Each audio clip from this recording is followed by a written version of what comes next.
ஒரு செம்மையான gaming laptop பற்றி தான் இந்த வீடியோவில் பார்க்க போகிறோம். Asus ROG Strix 17 அப்படின்ற இந்த லேப்டாப் தான். ஸோ உண்மையிலே எந்த அளவுக்கு இருக்குது, இது யாருக்கெல்லாம் சூட் ஆகும், அவங்க சொல்கிற மாதிரி கேமர்ஸ்க்குலாம் இது எந்த அளவுக்கு சூட் ஆகுது, இதில் என்ன பாசிட்டிவ் நெகட்டிவ் அப்படின்ற என்னோட யூசர் எக்ஸ்பீரியன்ஸை ஒரு சின்ன ரிவ்யூவாக இந்த வீடியோவில் பார்க்கலாம். உண்மையிலே ஒரு செம்ம இன்ட்ரெஸ்டிங்காக வீடியோ இருக்கும், ஃபுல்லாக மட்டும் பாருங்கள். ஆனால் அதுக்கு முன்னாடி இந்த வீடியோ பார்த்துட்டு இருக்க நம்மளோட ஃப்ரெண்ட்ஸ் கீழே ஒரு பெல் ஐகான் இருக்கா, அதை ப்ரெஸ் பண்ணி ஆல் அப்படின்றத மறக்காம கொடுத்துக்கு நண்பா. சரியா நோட்டிஃபிகேஷனும் போக மாட்டேது. இந்த மாதிரி என்ன இன்ட்ரெஸ்டிங்கான வீடியோ போட்டாலும் நீங்கள் மிஸ் பண்ணாமல் பார்க்கலாம். அதை மட்டும் மறக்காம பண்ணீங்க நண்பா.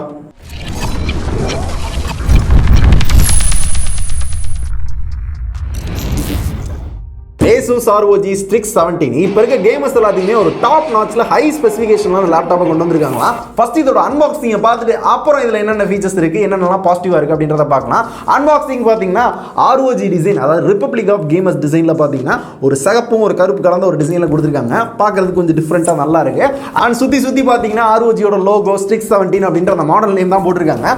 பாக்ஸ் ஓப்பன் பண்ணீங்க அப்படின்னா மேலவே வாவ், இதான் ROG லேப்டாப் போல. ஸோ ஒரு கவரில் கொடுத்துருக்காங்க. இந்த கவர்லேருந்து இந்த லேப்டாப்பை வெளியே எடுக்கலாம். ஸோ இதுதான் இந்த ROG Strix 17 அப்படின்ற இந்த லேப்டாப். செம்ம வெயிட்டாக இருக்குது. இதை பற்றி கொஞ்சம் நேரம் கழிச்சு பார்க்கலாம். இது அடியில் பார்த்தீங்க அப்படின்னா ROG லோகோ போட்டு ஒரு சின்ன பொட்டி இருக்குது. இந்த பொட்டிக்குள்ள பார்த்தீங்க அப்படின்னா எப்பயும் போல தான் யூசர் மேனுவல், வாரண்டி கார்டு, நம்ம படிக்காத சில டாக்குமெண்ட்ஸ்லாம் இருக்கும், இதெல்லாம் கொடுத்துருப்பாங்க. அண்ட் அது கூடவே பார்த்தீங்கன்னா ஒரு கீ செயின் கொடுத்துருக்காங்க. என்னடா அது அப்படின்னு பார்த்தீங்க அப்படின்னா இதில் ஒரு இன்ட்ரெஸ்டிங்கான விஷயம் இருக்குது. இது என்னன்றதை அடுத்து சொல்கிறேன். அண்ட் கடைசியாக இந்த லேப்டாப்போட சார்ஜர் செம்ம வெயிட். இந்த அடாப்டர் மட்டும் பார்த்தீங்கன்னா எவ்வளோ பெருசாக இருக்குன்னு பாருங்க. அடாப்டர் மட்டும் இல்லை, அந்த பிளக்கும் பாருங்க எவ்வளோ பெருசாக இருக்குன்னு. இதில் ஒரு சின்ன டிஸ்அட்வான்டேஜ் இல்லை, கொஞ்சம் பெரிய பிரச்சனையே இருக்குது. அது என்னன்றதை வீடியோக்கு நல்ல பேட்டரி பற்றி பேசுகிறப்ப பேசலாம். இப்போ இந்த லேப்டாப்புக்கு வந்தோம் அப்படின்னா பாக்ஸ்குள்ளே டிஃப்ரெண்ட்டாக இருக்குது அப்படின்னு சொல்கிறதுக்கு இந்த கீ செயின் தான் இருந்துச்சு. உண்மையிலே இது டிஃப்ரெண்ட்டாக. மிச்சப்படி மவுஸ், ஹெட்ஃபோனு அந்த மாதிரி கேமர்ஸ்க்காக குறிப்பிட்டு எக்ஸ்ட்ராலாம் எதுவும் கொடுக்கல. பாக்ஸ்குள்ளே அவ்வளோதான் இருந்துச்சு. இப்போ இந்த லேப்டாப் பற்றி பார்த்தோம்னா செம்ம வெயிட்டுங்க, கிட்டத்தட்ட 3 கிலோ. அவ்வளோ சீக்கிரத்தில் எங்கேயுமே கேரி பண்ணி எடுத்துகிட்டு போக முடியாது, சாவடியாக இருக்கும். ஏன்னா இது ஒரு 3 கிலோ, அந்த சார்ஜர் அடாப்டர் இருக்குல்ல அது ஒரு 2 கிலோ, 5 கிலோ சுமந்துட்டே தெரிய முடியாது. ஸோ இது ஒரு லேப்டாப் தான், இருந்தாலும் கேரி பண்ணி எடுத்துகிட்டு போகிறது அப்படின்றது கொஞ்சம் டப் தான். அண்ட் இது ஒரு டிசைன் அப்படின்னு பார்த்தீங்கன்னா ஏதோ BMW இன்ஸ்பயர் பண்ணி வந்து பண்ணியிருக்காங்களா. ஃபுல்லி கேமர்ஸ்க்காக வெறித்தனமாக பண்ணியிருக்காங்க. சுற்றி டிசைன் எல்லாமே பார்த்தீங்க அப்படின்னா ரொம்ப சூப்பராக இருக்குது. குவாலிட்டி வைஸ் பார்த்தீங்கன்னா ஃபுல்லி பிளாஸ்டிக் தான், ஆனாலுமே ஒரு ப்ரீமியம் குவாலிட்டியாக இருக்குது. செம்ம பக்கா குவாலிட்டியான பிளாஸ்டிக்ல வந்து பில்ட் பண்ணியிருக்காங்க. ஸோ குவாலிட்டிலையும் டாப் நாச்சாக இருக்குது. அண்ட் இது ஒரு ROG லேப்டாப் அப்படின்றதுனால பின்னாடி இதோட லோகோ போட்டு RGB லைட்டிங் எஃபெக்ட் வந்து கொடுத்துருக்காங்க. பார்க்கறதுக்கு நல்லா இருக்கு. அண்ட் இருட்டெல்லாம் பார்த்தோம் அப்படின்னா செம்ம மாசா இருக்கும். இப்போ இந்த லேப்டாப்பில் என்னெல்லாம் செம்மையாக கொடுத்துருக்காங்க அப்படின்னு பார்த்தீங்கன்னா இதில் Intel i9 10th ஜென்ரேஷன் கொடுத்துருக்காங்க. பர்ஃபார்மன்ஸ் பிச்சு தள்ளும். முக்கியமாக எடிட்லாம் பண்ணுறோம், அது கிராஃபிக்கலாக 3D ரெண்டரிங்லாம் பண்ணுறோம், ப்ரீமியர் ப்ரோ, ஆஃப்டர் எஃபெக்ட் இந்த மாதிரி சில சாஃப்ட்வேர்லாம் யூஸ் பண்ணுறோம் அப்படின்னா பர்ஃபார்மன்ஸ் செம்மையாக இருந்துச்சு. எந்த இடத்துலையும் லேக் இல்லை. அண்ட் ஆல்சோ ரெண்டரிங்கும் ரொம்ப ஃபாஸ்ட்டாக இருந்துச்சு. ஒரு 8 GB ஃபைல் ரெண்டர் பண்ணுறதுக்கு பார்த்தீங்கன்னா மேக்ஸிமம் 20 நிமிஷம் எடுக்குது. ஆஃப்டர் எஃபெக்ட்டில் ஏதாவது கிராஃபிக்லாம் ஒர்க் பண்ணுறப்பையும் பார்த்தீங்கன்னா அந்த அளவுக்கு பர்ஃபார்மன்ஸில் அடியாகிற மாதிரிலாம் இல்லை. ஸோ பர்ஃபார்மன்ஸ் ஓரளவு நல்லா ஸ்மூத்தாக இருக்குது. எந்த இடத்துலையும் பர்ஃபார்மன்ஸில் CPU குறை சொல்ல மாட்டேன். இதில் இன்னொரு வேரியன்ட் இருக்குங்க, i7 10th ஜெனரேஷன்ல. ஆனால் நம்மகிட்ட இருக்குது i9 10th generation. So performance wise இது பெஸ்ட்டாக இருக்கு. இருந்தாலும் இதில் இன்னொரு வெர்ஷன் இருக்குன்றதை நீங்கள் தெரிஞ்சுக்கோங்க. ஸோ CPUல எந்த குறையும் இல்லை, பக்காவான பர்ஃபார்மன்ஸ். ஆனால் GPUக்கு பார்த்தீங்கன்னா NVIDIA GeForce RTX 280 கொடுத்துருக்காங்க. 8 GB கிராஃபிக்ஸ் கார்டு கொடுத்துருக்காங்க. அதனால கேமிங்ல அந்த ஹை கிராஃபிக்ஸ்ல சும்மா பட்டையை கிளப்போம். இந்த வாட்ச் டாக்ஸ், ஆஸ்பால்ட் 8, Fortnite இந்த மாதிரி ஒரு சில கேம்லாம் நான் விளாண்டு பார்த்தேன். செம்ம கிராஃபிக்கலாக பார்க்கறதுக்கே ஒரு சூப்பரான எக்ஸ்பீரியன்ஸ் கொடுச்சு. ஆனால் ஒரே பஞ்சாயத்து என்ன அப்படின்னு பார்த்தீங்கன்னா நம்ம சார்ஜ் போட்டுட்டே விளாண்டோம் அப்படின்னா அந்த ஃப்ரேம் டிராப் ஆகுது, அந்த கிராஃபிக்லாம் அடி ஆகுது, இந்த மாதிரிலாம் எதுவும் இல்லை. ஆனால் சார்ஜரை கழட்டிட்டேன்னு வைங்களேன், ஃப்ரேம் டிராப் ஆகுது, ஃப்ரீஸ் ஆயிடுது. இல்லை இந்த 2-3 ஆப்ஸ் யூஸ் பண்ணிட்டு கேம் விளாண்டோம் அப்படின்னா லைட்டாக ஒரு ஸ்லோவாக இருக்க ஃபீல் இருக்கு. ஏன்னா அது எந்த லேப்டாப்லையும் பார்க்காத விசித்திரமான ஒரு பிரச்சனையாக இருக்குது அப்படின்ற மாதிரி தான் எனக்கு இருந்துச்சு.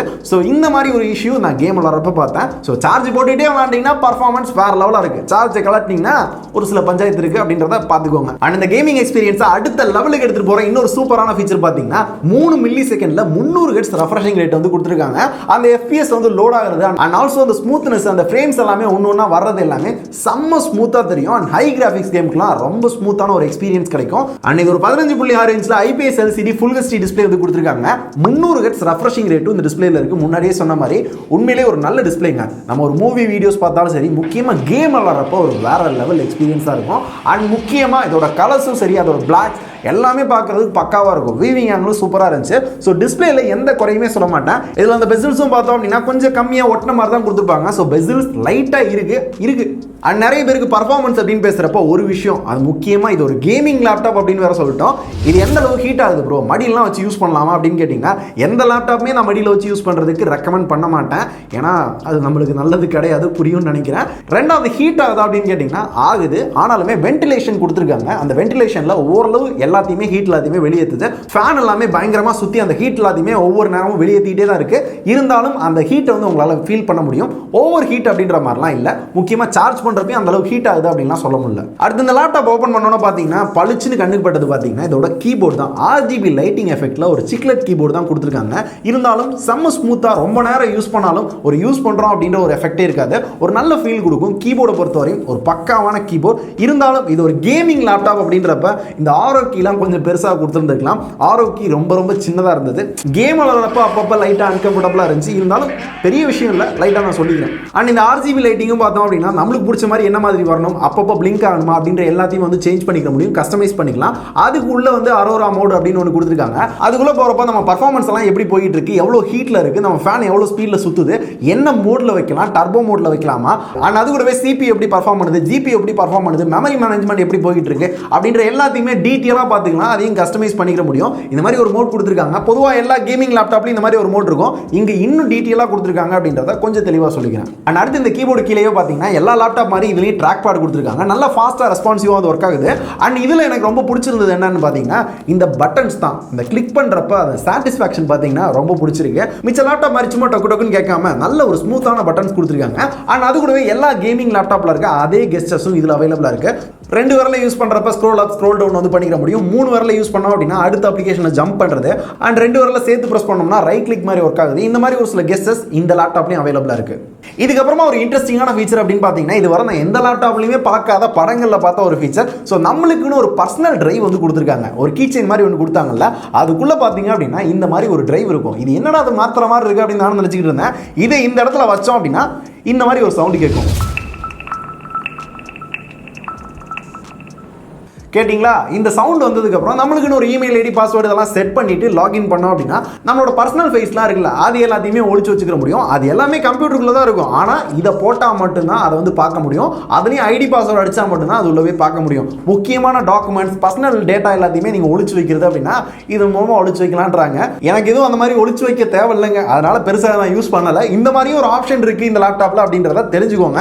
இது கொஞ்சம் டிஃப்ரெண்ட்டாக இருக்குது, எந்த லேப்டாப்லையும் பார்த்ததில்ல. ஸோ நீங்கள் இந்த லேப்டாப்பை வாங்கினீங்க இல்லை எல்லா லேப்டாப்லையும் இந்த மாதிரி ஒரு விஷயம் கொண்டு வந்து நல்லா இருக்குமா அப்படின்றத நீங்களே சொல்லுங்கள். எனக்கு அந்த மாதிரி எதுவும் ஒழிச்சு வைக்க யூஸ் இல்லை. ஆனால் இன்னொரு சூப்பரான யூஸ் இருக்குது. ஏதாவது டக்குன்னு ஒரு அப்ளிகேஷன் லான்ச் பண்ணணும், ஒரு குறிப்பிட்ட ஃபோல்டருக்குள்ள போகணும், ஒரு குறிப்பிட்ட ஆக்ஷனை பண்ணணும் அப்படின்னா தாராளமாக பண்ணலாம். எக்ஸாம்பிளுக்கு நான் அதை வச்சோன்னு பார்த்தீங்க அப்படின்னா ஃபோட்டோஷாப் ஓப்பன் ஆகிற மாதிரி வச்சுருந்தேன். அந்த மாதிரி நீங்கள் ஒரு குறிப்பிட்ட அப்ளிகேஷன் ஓப்பன் ஆகுது, ஒரு ஆக்ஷனை பண்ணுறது அப்படின்னா அந்த மாதிரி செட் பண்ணிக்க முடியும். அதுக்கும் இந்த கீ ஸ்டோன் வந்து யூஸ்ஃபுல்லாக இருக்கும். அண்ட் இந்த லேப்பை சுற்றி வேறு என்னென்ன போர்ட்ஸ் இருக்குது அப்படின்றத இப்போ பார்த்துடலாம். இந்த சைட் பார்த்தீங்க அப்படின்னா 2 3.0 USB போர்ட் கொடுத்துருக்காங்க. ஒரு 3.5mm ஜாக், இயர்ஃபோன் ஜாக்கும் கொடுத்துருக்காங்க. பக்கத்துலேயே மெமரி கார்டு போடுறதுக்கு ஒரு ஆப்ஷன் மாதிரியே இருக்கும். ஆனால் இது மெமரி கார்டு கிடையாது, ஸ்பீக்கர் தான் அப்படி கொடுத்துருக்காங்க. ஸ்பீக்கர் பற்றி அடுத்து பேசுவோம். அப்படியே பின்னாடி பார்த்தீங்க அப்படின்னா மிச்சம் எல்லா போர்ட்டும் கொடுத்துருக்காங்க. பொதுவாக லெஃப்ட் ரைட்டில் கொடுப்பாங்க, இவங்க பின்னாடி கொடுத்துருக்காங்க. ஏன்னா கேமிங் லேப்டாப் எல்லாமே கொடுக்கணுன்றதுக்காக இந்த சைடும் ஒரு 3.0 USB போர்ட் கொடுத்துருக்காங்க. டைப் சி போர்ட் கொடுத்துருக்காங்க. ஆனால் டேட்டா ட்ரான்ஸ்ஃபர் மட்டும்தான் பண்ண முடியுது. சார்ஜ் போட்டால் ஏறல. என்னோட 30 வாட்ஸ் 65 வாட்ஸ் சார்ஜர் கூட யூஸ் பண்ணி பார்த்தேன், சார்ஜ்லாம் ஏறல. ஸோ டேட்டா மட்டும் தான் ட்ரான்ஸ்ஃபர் பண்ண முடியும். தெளிவாக தெரிஞ்சுக்கோங்க. ஒரு HDMI போர்ட் கொடுத்துருக்காங்க, ஒரு ஈத்தர்நெட் போர்ட் கொடுத்துருக்காங்க, அண்ட் சார்ஜிங்காக ஒரு போர்ட் கொடுத்துருக்காங்க. இந்த சைட் பார்த்தீங்கன்னா அந்த ஹீட் வென்டிலேஷன் இருக்கு. அடியில் பார்த்தீங்க அப்படின்னா இதை சுற்றி ஒரு RGB லைட்டிங் எஃபெக்ட் வந்து கொடுத்துருக்காங்க. நைட் டயத்தில் சும்மா இருட்டில் கேம் விளாண்டோம் அப்படின்னா இந்த லேப்டாப் பார்க்கறதுக்கு சும்மா அம்சமாக இருக்கும். கலர் கலராக லைட் எரியும். ஸோ பார்க்கறதுக்கு செம்ம லுக்காக இருக்கும். நான் எதுக்குடா நடிச்சாமல் சுடுகாட்டுக்கு போகிறேன் அப்படின்னு கேட்டிங்கன்னா விளாண்டிங்கன்னா பார்க்கறதுக்கு லுக்காக இருக்கும் இருட்டில் விளாண்டிங்கன்னா. ஸோ இந்த மாதிரி ஒரு ஆப்ஷன் இருக்குது அப்படின்றத சும்மா சொல்கிறேன், தெரிஞ்சுக்கோங்க. அதுக்கப்புறமா இந்த லேப்டாப்பில் Windows 10 ப்ரீ இன்பில்டாக இன்ஸ்டால் ஆகி வருது. அண்ட் 32 GB RAM கொடுத்துருக்காங்க. அதை இன்க்ரீஸ் பண்ண முடியுமான்றது தெரியல. ஏன்னா அதை ஓப்பன் பண்ணுறதுக்கான ஆக்சஸ் அந்த மாதிரிலாம் எதுவும் கிடையாது. 2 TB SSD கொடுத்துருக்காங்க. SSD அப்படின்றதுனால அந்த டேட்டா ட்ரான்ஸ்ஃபராக இருக்கட்டும், நம்ம வந்து ஒவ்வொரு ஆப்ஸ் ஓப்பன் பண்ணுறதும் ரொம்ப ஃபாஸ்ட்டாக வந்து ஓப்பன் பண்ணிக்க முடியும். அதில் எந்த இஷ்யூ இல்லை. மெமரியும் நல்லா ஃபாஸ்ட்டாக ஒர்க் ஆகுது. இது கூடவே இந்த லேப்டாப்பில் லேட்டஸ்ட்டாக வந்து Wi-Fi 6 சப்போர்ட்டாக இருக்குது. Wi-Fi கனெக்டிவிட்டி ரொம்ப ஃபாஸ்ட்டாக ஒர்க் ஆகுது. அண்ட் இன்டர்நெட்டை வந்து நீங்கள் வயரில் கனெக்ட் பண்ணுறது அப்படின்னாலும் ஈத்தர்நெட் போட்டும் கொடுத்துருக்காங்க. ப்ளூடூத் 5 சப்போர்ட் இருக்குது. அண்ட் அது கூடவே ஒரு கேமிங்க்கு ரொம்ப முக்கியமானது டிஸ்பிளே பர்ஃபார்மன்ஸ். அதையும் தாண்டி ஒரு நல்ல கேமிங் எக்ஸ்பீரியன்ஸ் கொடுக்குறது அப்படின்னா சவுண்ட் குவாலிட்டி. அதான் அடுத்த லெவலுக்கு கேமிங் எக்ஸ்பீரியன்ஸை கொண்டு போகும். சவுண்ட் குவாலிட்டி பார்த்தீங்க அப்படின்னா ஒவ்வொரு கேமில் நல்ல சவுண்டாக லவுடாக கேட்குது, ஒரு சில கேமில் கொஞ்சம் லோவாக கேட்குற மாதிரி இருக்குது. ஸோ டீசெண்டாக இருக்குது, ஆனால் கிளாரிட்டியாக சூப்பராக கேட்குது. லவுட்னஸ் மட்டும் கொஞ்சம் கம்மியாக இருக்குது, ஆனால் நல்லா இருக்குது, ரொம்ப குறை அப்படின்லாம் இல்லை. இது கூடவே இந்த லேப்டாப்பில் லிக்விட் கூலிங் சப்போர்ட் இருக்கும். அதனால் போன ஜென்ரேஷனோட இந்த ஜென்ரேஷனில் இந்த ஹீட்டிங் வந்து ஓரளவு நல்லாயிருக்கும். ஹீட் டிஸ்ட்ரிபியூஷன் வந்து இன்னுமே பெட்டராக இருக்கும். எல்லாத்தையுமே வந்து ஃபேனை வந்து வெளியேற்றும் அப்படின்றாங்க. ஸோ உண்மையிலேயே வெளியேற்றுது. ஆனால் அந்த ஃபேன் சவுண்டு சில நேரத்தில் கேட்குறது தான் கொஞ்சம் கடுப்பிடிக்குது. பயங்கரமாக சவுண்டு கேட்குது. ரொம்ப ஓவர் பர்ஃபார்மன்ஸ் ஆச்சு அப்படின்னா அதுவே ஆட்டோமேட்டிக்காக ஃபேன் ஆன் பண்ணி அந்த ஹீட்டில் அதிகமாக வெளியேற்ற ஆரம்பிக்குது. நல்லது தான், இருந்தாலும் ரொம்ப ஹெவியாக சவுண்டு கேட்குது. ஃபைனலாக இது எல்லாத்தையுமே யூஸ் பண்ணுற பேட்டரி அப்படின்னு பார்த்தீங்கன்னா அதோட கெப்பாசிட்டி எவ்வளோ, இது எவ்வளோ ஃபாஸ்ட்டாக சார்ஜ் ஆகுது அப்படின்ற அக்யூரேட்டான நம்பர்லாம் எனக்கு தெரியல. ஏன்னா பொதுவாக லேப்டாப்புக்கு அதை சொல்ல மாட்டாங்க. ஆனால் நான் யூஸ் பண்ண வர பார்த்தீங்கன்னா ஃபுல்லாக சார்ஜ் ஆக அதிகபட்சமாக 2 மணி நேரம் ஆகுது. 2 மணி நேரம் சார்ஜ் போட்டோம்னா 1 ஹவர் ஹை கிராஃபிக்ஸில் ஹெவியாக கேம் விளாடலாம். ஏன்னா அடிச்சது 2 ஹவர் 1 ஹவர் ரெஸ்ட்டா அப்படின்ற மாதிரி தான் எனக்கு தோணுது. ஸோ பேட்டரி அந்த அளவுக்கு கேமிங்கில் நல்லா இல்லை. என்னதான் ஒரு கேமிங் லேப்டாப்பாக இருந்தாலும் அவங்க சொன்னது 5 மணி நேரம் வரும்னாங்க.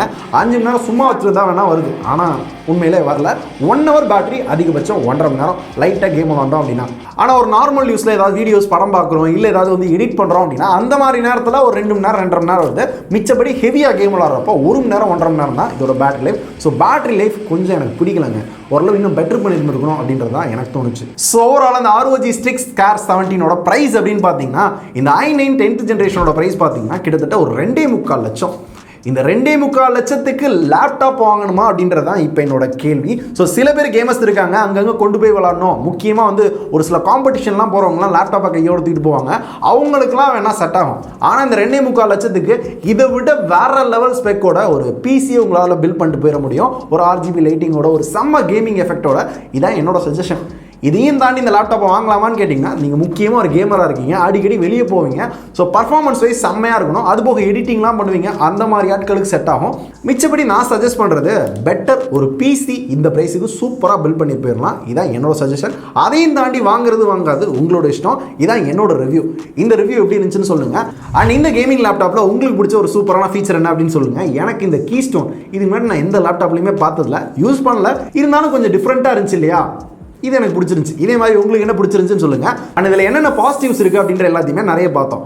நெகட்டிவ்ஸ் என்னென்ன இருக்குது அப்படின்றத இன்னும் தெளிவாகவும் பார்த்துருவோம். வாங்குறவங்களுக்கு யூஸ்ஃபுல்லாக இருக்கும். மொதல் விஷயம் பேட்டரி எனக்கு சுத்தமாக பிடிக்கல. ஸோ பேட்டரி இன்னும் சூப்பராக கொடுத்துருந்துருக்கலாம். போன ஜென்ரேஷனில் பார்த்தீங்கன்னா 2 சார்ஜர் கொடுத்துருந்தாங்க. அது 2 சார்ஜருமே ஏறி அதிகபட்சமாக 3 மணி நேரம் வரையும் பேட்டரி நிற்கும். ஆனால் இங்கே பேட்டரி அந்த அளவுக்கு பெட்டராக இல்லை. ரெண்டாவது, நான் சார்ஜ் போட்டுக்கிட்டே நான் கேம் விளாட்றேன், ஏதாவது யூஸ் பண்ணுறேன் அப்படின்னா அந்த மாதிரி நேரங்களில் சூப்பராக பர்ஃபார்ம் பண்ணுது, உண்மையிலேயே செம்மையாக இருக்குது. ஆனால் சார்ஜை கலட்டிட்டேன் அப்படின்னா ஃப்ரேம் ட்ராப் ஆகுது, அந்த கேம் ஸ்லோ ஆகுது, பர்ஃபார்மன்ஸே ஓவரால் அடி வாங்குது. ஸோ அது என்னன்றது எனக்கு புரியல நண்பா. அண்ட் இந்த லேப்டாப்பில் ஒரு விஷயத்தை பற்றி நான் சொல்லியிருக்கவே மாட்டேன். இந்த லேப்டாப்பில் எங்கேயுமே கேமரா இல்லை. கேமரா இருந்தாலும் இல்லைனாலும் ஒரு லேப்டாப்பில் அந்தளவுக்கு யூஸ் கிடையாது. இருந்தாலும் கேமரா இல்லை அப்படின்றதையும் உங்களை நான் தெளிவாக சொல்லிடுறேன். அண்ட் ரொம்ப வெயிட்டான லேப்டாப், எங்கேயும் ஈஸியாக கேரி பண்ணி எடுத்துகிட்டு போக முடியாது. ஸோ இதுவும் ஒரு சின்ன குறை தான். ஸோ இதுவும் காமன் மேனாக இந்த லேப்டாப்பை யாராவது வாங்கினாங்கன்னா கொஞ்சம் கஷ்டமான விஷயம் தான். அண்ட் என்ன தான் இந்த லேப்டாப்பை கிட்டத்தட்ட ஒரு 3 லட்ச ரூபா கொடுத்து வாங்கினாலும் கேமிங் ஆக்சசரிஸ் அப்படின்லாம் எக்ஸ்ட்ரா எதுவுமே கொடுக்கல. ஒரு சின்ன இயர்ஃபோன் கொடுத்துருந்துருக்கலாம், இல்லை ஒரு பேக் கொடுத்துருந்துருக்கலாம். அந்த மாதிரிலாம் எதுவும் கிடையாது அப்படின்றதையும் தெளிவாக சொல்லிக்கிறேன். எந்த லேப்டாப்லையும் கொடுக்க மாட்டாங்க, இதுலேயும் இல்லை. நான் எதிர்பார்த்தேன் கொஞ்சம் டிஃப்ரெண்ட்டாக ஏதாவது பண்ணுவாங்களான்னு எதிர்பார்த்தேன், அந்த மாதிரிலாம் எதுவும் இல்லை. ஸோ கேமிங் அப்படின்றதுக்கு ஏதாவது எக்ஸ்ட்ரா கொடுத்துருந்துருக்கலாமே அப்படின்னு தோணுச்சு. இதை பற்றி உங்களுக்கு என்ன தோணுது அப்படின்றத நீங்களே சொல்லுங்கள். ஸோ இது எல்லாமே தான் இந்த லேப்டாப்பை நான் 1 மாதம் யூஸ் பண்ண வர என்னோட யூசர் எக்ஸ்பீரியன்ஸ். என்ன நல்லா இருக்கு நல்லா இல்லை அப்படின்றத சொல்லிட்டேன். ஸோ ஃபைனலாக திரும்பவும் சொல்லிடுறேன், வாங்குறது வாங்காது உங்களோட இஷ்டம். என்னோட ரிவ்யூ சொல்லிட்டேன். இது போக தான் டவுட் இருக்குது அப்படின்னா கேளுங்க. குறிப்பிட்டு இந்த ஃபீச்சர் எப்படி இருக்குது அப்படின்றத நீங்கள் தெரிஞ்சுக்கணும், கமெண்ட்டில் தட்டி விடுங்க, கண்டிப்பாக கிளாரிஃபை பண்ணி விட்டுருவோம். ஒரு செம்மையான கேமிங் லேப்டாப் வாங்கணும் தலைவா, அமௌண்ட்லாம் மேட்டர் இல்லை மச்சான், கேமிங்க்கு பக்காவான ஒரு லேப்டாப் வேணும் அப்படின்ற மாதிரி யாராவது உங்கள் ஃப்ரெண்ட்ஸ் கேட்டாங்கன்னா இந்த லேப்டாப் பற்றி சொல்லுங்கள், என்னன்றதை பார்த்து தெரிஞ்சுக்கிட்டோம். நம்ம வீடியோ ஷேர் பண்ணுங்கள், என்ன பாசிட்டிவ் இருக்குது நெகட்டிவ் இருக்குன்றது தெரிஞ்சுக்கிட்டு எப்பயும் போல அவர் முடிவு எடுத்துக்கிட்டோம். அதுக்குள்ளே நம்ம போக வேணாம். ஸோ இப்போ இந்த வீடியோ முடிச்சுக்கலாம்னு நினைக்கிறேன். நன்றி, வணக்கம்.